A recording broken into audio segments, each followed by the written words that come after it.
ជំរាបសួរលោកអ្នកនាងជាទីមេត្រីនេះជាកម្មវិធីខ្លីៗរបស់វិទ្យុអាស៊ីសេរីមេតិកាព័ត៌មានតុលាការបារាំងបន្តជំនុំជម្រះក្តីថ្ងៃទី2ករណីមេកងអង្គរៈលោកហ៊ុនសែនជាប់ពាក់ព័ន្ធនឹងករណីគប់គ្រាប់បែកនៅមុខរដ្ឋសភាកាលពីឆ្នាំ1997នេះជាលើកទី1ហើយដែលតុលាការបារាំងបានបើកសវនាការជំនុំជម្រះក្តី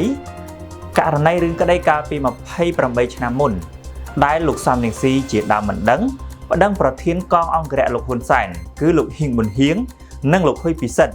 ជាអ្នកនៅពីក្រោយការគប់គ្រាប់បែកទៅលើហ្វូងបាតកោដែលដឹកនាំដោយលោកសំរងស៊ីនៅមុខរដ្ឋសភាកាលពីថ្ងៃទី30ខែមីនាឆ្នាំ1997លោកហ៊ីងប៊ុនហៀងនិងលោកហ៊ុយពិសិដ្ឋមិនបានចូលរួមនៅក្នុងសវនាការនេះទេបើទោះជាតុលាការបារាំងបានកោះហៅលោកចំនួន3ដងមកហើយនេះបើយោងតាមការអះអាងរបស់មន្ត្រីជាន់ខ្ពស់គណៈបកសង្គ្រោះជាតិតែតងរឿងនេះលោកហ៊ីងប៊ុនហៀងបានប្រាប់វិទ្យុអាស៊ីសេរីកាលពីពេលថ្មីនេះថាលោកមិនអើពើចំពោះការកោះហៅនេះទេ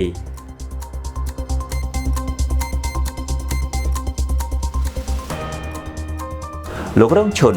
ស្នើសុំពន្យាពេលជំនុំជម្រះក្តីព្រោះមេធាវីរបស់លោកមានបញ្ហាសុខភាពមេធាវីការពារក្តីឲ្យលោករងឈុនគឺលោកជួងជងី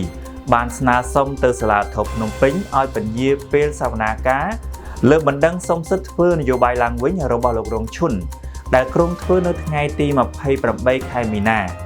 ឲ្យលើកទៅធ្វើនៅពេលក្រោយវិញលោកមេធាវីជួងជងីលើកឡើងនៅក្នុងលិខិតចុះថ្ងៃទី19ខែមីនាថាមូលហេតុនៃការស្នើសុំពន្យាពេលនេះដោយសារត្រូវទៅពិនិត្យសុខភាពនៅឯប្រទេសថៃ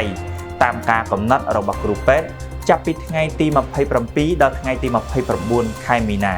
ទីប្រឹក្សាគណៈបកកម្លាំងជាតិលោករងឈុនប្រាប់ថាលោកយល់ស្របទៅនឹងសំណើសុំរបស់មេធាវីរបស់លោកក្នុងការពន្យាពេលចូលសវនាការក្រោមហេតុផលសុខភាពនេះបាទតើតើរឿងនេះវិទ្យុអាស៊ីសេរីមិនទាន់អាចតេតងមន្ត្រីសាលាធិបភ្នំពេញដើម្បីសុំការសាកសួរបន្ថែមបានទេនៅថ្ងៃទី20ខែមីនា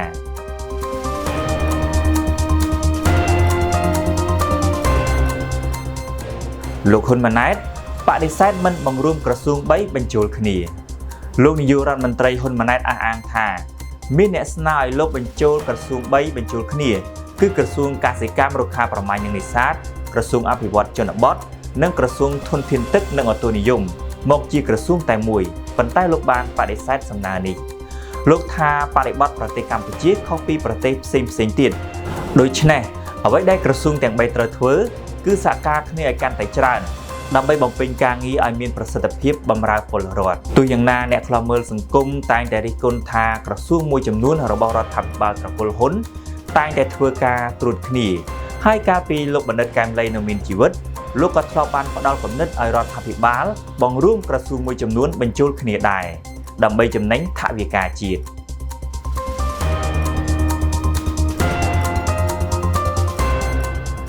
សកម្មជនសិទ្ធិមនុស្សខ្មែរក្រោមប្រាជ្ញាបន្តតស៊ូមតិបើទោះជារងការគំរាមកំហែង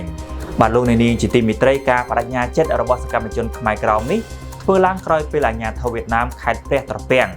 បានកោះហៅសកម្មជនសិទ្ធិមនុស្សខ្មែរក្រោមលោកថៃងាឲ្យទៅបង្ហាញខ្លួននៅទីស្នាក់ការប៉ូលីសដោយចាត់ប្រកាន់លោកថាបានប្រើប្រាស់បណ្ដាញសង្គម Facebook សម្ដែងមតិរឿងសិទ្ធិជនជាតិដើមខ្មែរក្រោម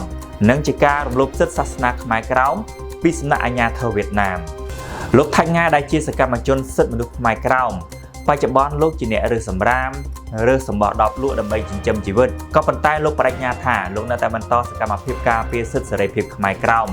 បើទោះជាលោកកំពុងរងការធ្វើទុកបុកម្នេញពីសំណាក់អាជ្ញាធរវៀតណាមក្តីបាទលោកអ្នកនាងជាទីមេត្រីព័ត៌មានខ្លីៗរបស់វិទ្យុអាស៊ីសេរី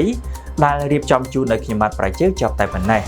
ហើយសូមជម្រាបជូនលោកអ្នកនាងដែរថាកម្មវិធីព័ត៌មានខ្លីៗរបស់វិទ្យុអាស៊ីសេរីនៅតែបន្តផ្តល់ព័ត៌មានដល់លោកអ្នកនាងជាធម្មតាទេបាទអរគុណសូមជម្រាបលា